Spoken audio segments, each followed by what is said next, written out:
Well, ladies and gentlemen, Dana White got the job done. UFC 249 is going down on the dark side of the moon. I will break down the 4 biggest storylines, in my opinion, in this video. This is your boy JG. Exaggeration and experience. Let's go.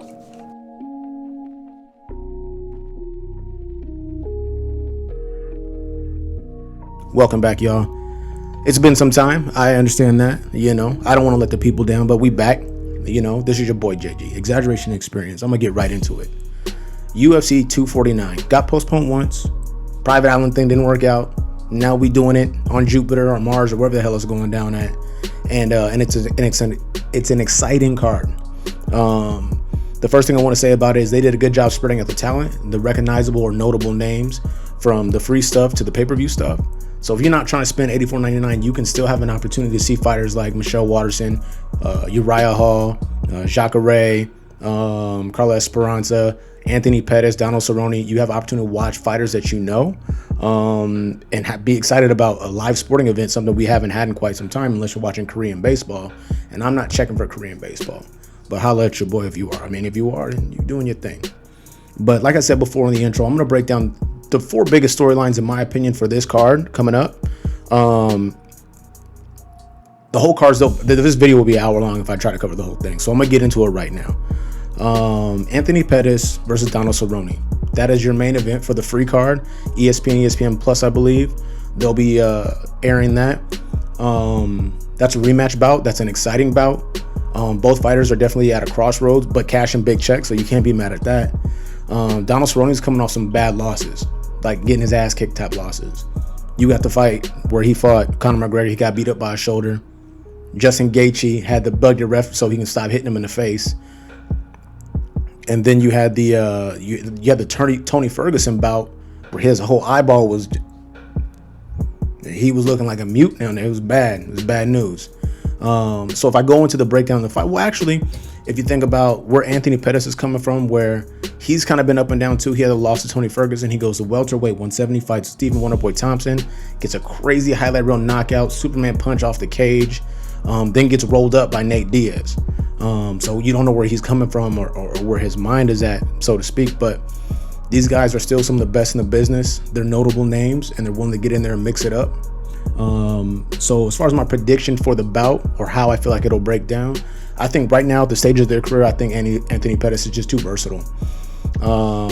He still has one strike, one punch, one kick knockout power, where I feel like that's kind of left Donald Cerrone a little bit. He's more of a volume guy, TKO guy, but he's slick with the submissions as well. But I don't see this fight going to the, if that went to the ground and it turned into a grappling exposition, what's that word? If they was grappling and shit, I think that would be interesting, but I don't see that happening. Donald Cerrone's there to be hit. Anthony Pettis is good at hitting people. I think 55 is better for him, way better than welterweight. So for me, I gotta lean towards Anthony Pettis in that bout. Shout out to Donald Cerrone, because all he's fought in his last 4 or 5 fights is just killers at 55 and at 70. So this dude's the man, and he's probably getting broke off for it. So shout out to him. Anthony Pettis, I got him by TKO or knockout. That's the main event for the preliminary card before the pay-per-view event. That will air on ESPN Plus, I believe. Dope fights. And like I said before, those fighters that I named before, all those fighters are on that card. So check that out. You don't want to spend that money and you want to watch the free joint, you still gonna get love. Moving to the main card, the co-main event, you have Henry Cejudo versus Dominic Cruz. That's an exciting fight. I'm going to break that down. And then obviously, the main event, Justin the Human Highlight Reel Gaethje versus Tony El Kakui Ferguson.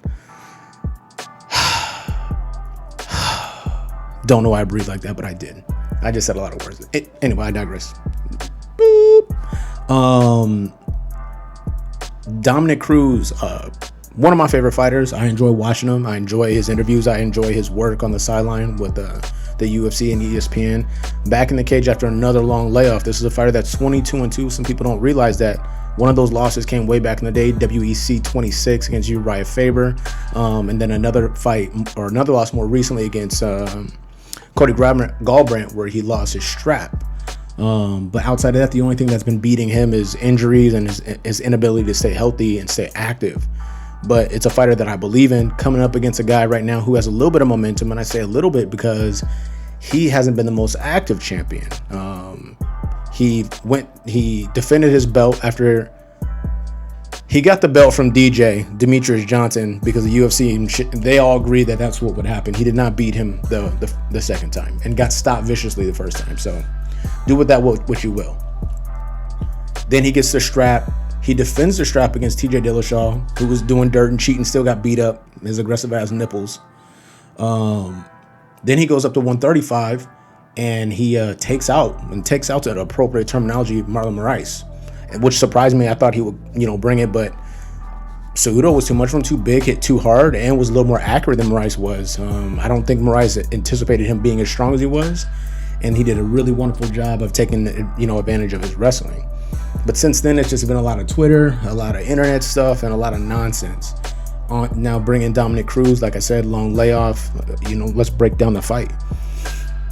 Dominic Cruz, I give him footwork, speed, ring generalship, ring IQ, experience, in general know-how. For Cejudo, I give him raw wrestling, power, youth, and athleticism.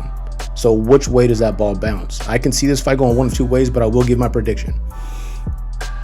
If Henry Cejudo can land consistently on the feet, I think he can actually stop Dominic Cruz, because he hits hard. He hits hard at that weight, and it's not something that people are excited to experience. I think for Dominic Cruz, if he can be busy, be himself, mix it up, utilize his footwork, he has the opportunity to make a guy like Henry Cejudo look silly, look bad, look slow, look confused, and have an opportunity to get that belt back at 135 pounds. So if I had to make my prediction right now, damn, that's a long pause. I'm going to go with Dominic Cruz coming off the 438-year layoff, getting the strap at 135 pounds, so we don't have to hear about Henry Cejudo anymore and his big-ass melon. Shout out to Henry Cejudo. Shout out to Dominic Cruz. That's an incredible bout. Shout out to Dominic Cruz taking that bout, coming off such a long layoff. If you ask him, he said he doesn't believe in ring rust. I got to rock with my man if he feels like that. Going to the main event of this entire evening, UFC 249. It takes place May 9th, I believe, on the moon or Pluto or wherever. I don't know where the bout's even at. Apex Center, I believe, in Las Vegas. But it definitely goes down. Main event, Tony Ferguson, Justin Gaethje. Crazy fight. Crazy fight.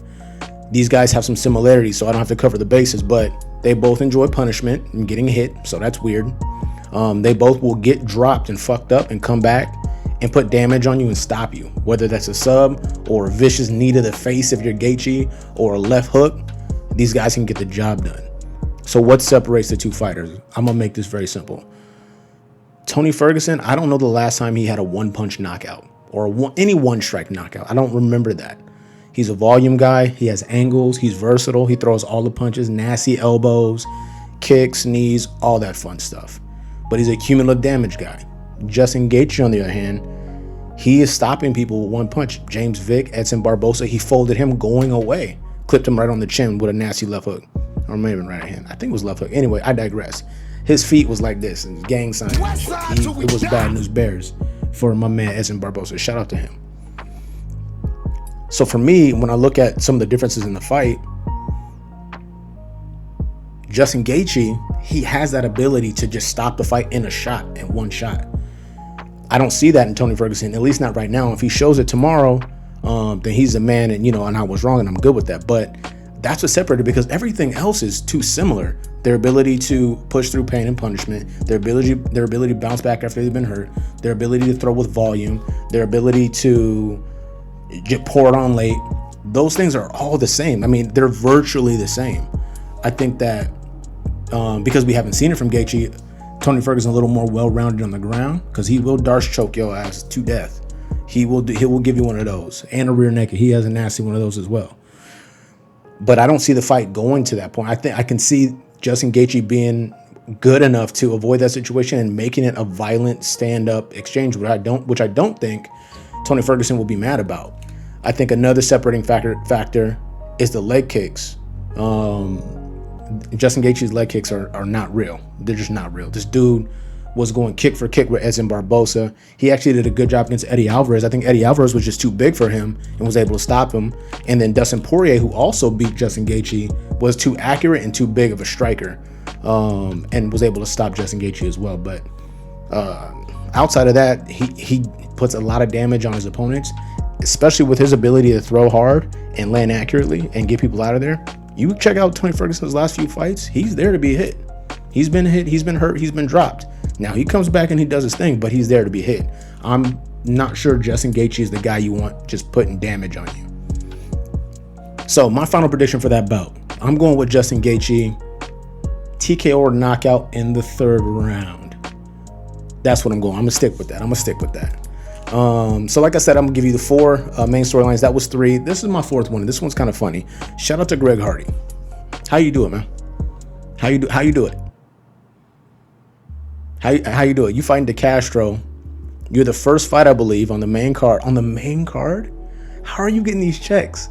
Coming in with a bad rep. You know what, UFC? Shout out to you. Because you know cats are not rocking with Greg Hardy. They're going to light your ass and his ass up on Twitter. And that's why you do it. You trafficking in the negativity. Shout out to the UFC because nobody's checking for Greg Hardy. That's not real. But as soon as they see his name pop up on the rundown sheet, you cats is rocking with him. Shout out to Greg Hardy. He's getting the main card checks. I don't know what those look like. UFC don't be paying that well, but shout out to you, DeCastro. I don't even know who you are. You know he got a DQ on his record, so you be careful in there. But that's my time. Listen, y'all, this is your boy JG. Exaggeration and Experience. We are all the way back. COVID-19, they had us in a bind for a little bit, but say no more. We in the building. If you enjoyed the video, please like, subscribe, bell icon for notifications. More importantly, the comments. I need to see the comments from you guys. Shout out to my man Double M. He's gonna hook the video up. Once again, your boy JG. UFC 249. It goes down May 9th on Saturn. Let's go. Hey, shout out to COVID-19 messing stuff up again. We out.